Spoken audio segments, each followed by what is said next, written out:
Judge coming to you live from Anna DeMaro's house here in Island Park. And we all know that October is Breast Cancer Awareness Month. And I couldn't think of a better person to bring on the show for breast cancer awareness than my good friend Joe Satriano. Joe and his wife were school teachers in Oceanside. Joe's wife battled breast cancer for 13 years until she lost the battle with breast cancer. And Joe decided, Joe decided to write a book in his wife's honor, and he started a foundation called the Susan Satriano Foundation, and every single penny raised for the Susan Satriano Foundation goes to children with cancer.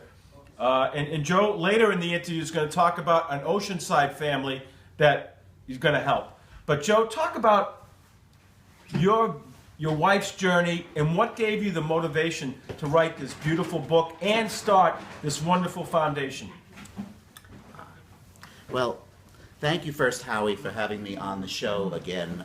This is probably my 15th time, and I couldn't think of a better time to be on than Breast Cancer Awareness Month. I started the Susan Satriano Foundation really because of a need that I noticed as a high school teacher. Kids don't get noticed. They suffer just as much as we do when there's a diagnosis or a death due to cancer of a parent. And as a teacher, all I got to see were the grades dropping precipitously, like off of a cliff. And they're not thinking of school when there's a diagnosis or a death, especially due to cancer, which could be a very long, lingering situation. So what I do, 6 months after Sue died, I decided that I still had something left in the tank to help kids. I had retired 4 years early to be with her because I wasn't being the fun math teacher I used to be. Two words that don't go together in the same sentence. So I started the foundation in Oceanside, where I live. I gave out 4 scholarships to high school seniors who are going to an accredited college in the fall. The kicker is they have to have a parent who's either passed away of cancer, presently battling, or in remission.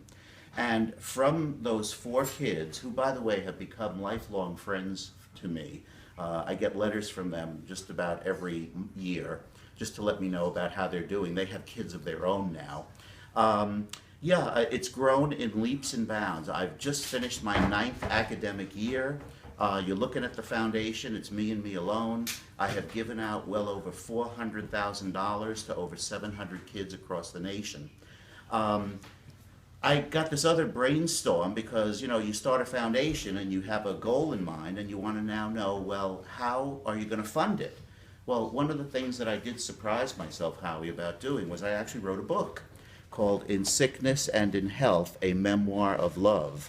And the book, I've been told, because I can't say this about my own book, people tell me it's an inspiring book, it's a humorous book, it helps people get through their own tragedies.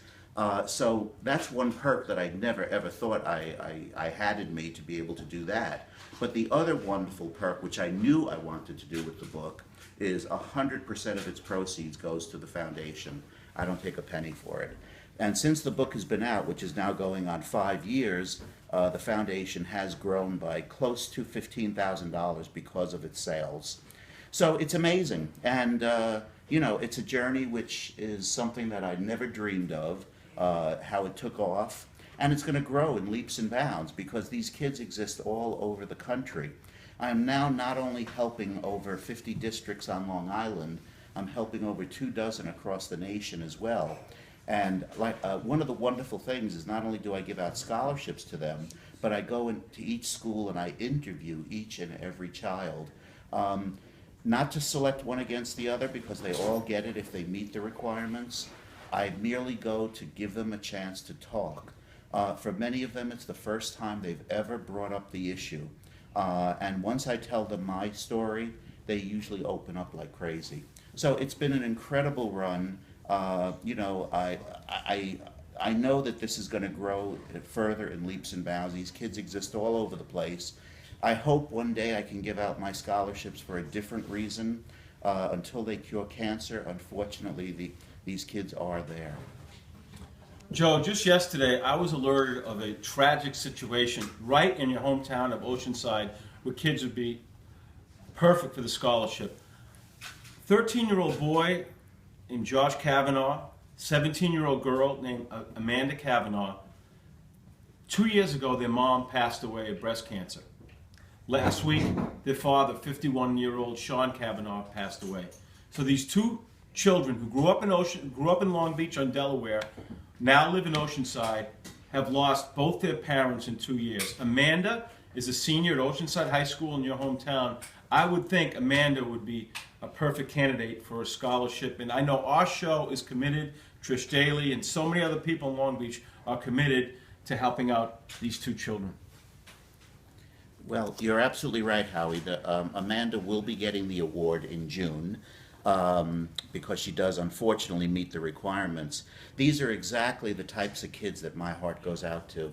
And this is a double whammy, losing a father as well. So yeah, if they happen to be listening tonight and they want to talk, not that I have answers, I have 2 ears. I'm very willing to try to help out in any way I can. I'll give them my phone number. I'll give anyone my phone number who would like to talk.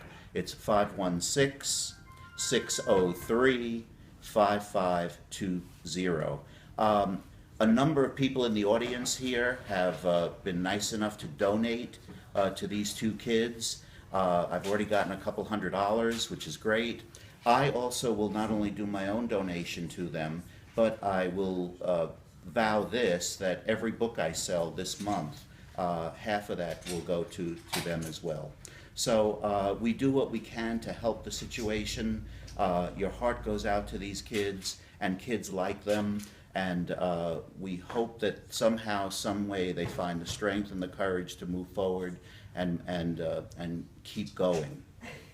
Absolutely. Joe, thank you so much for sharing, and I know that what makes the Island Park, Long Beach community so special is that when you do have tragedies, like in the fall when Sean McCarthy was on his way to work, custodian at Long Beach High School, was hit by a car.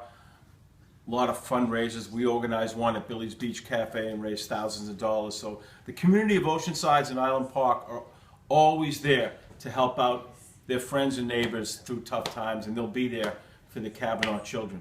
All right, want to bring up Trish Daly next.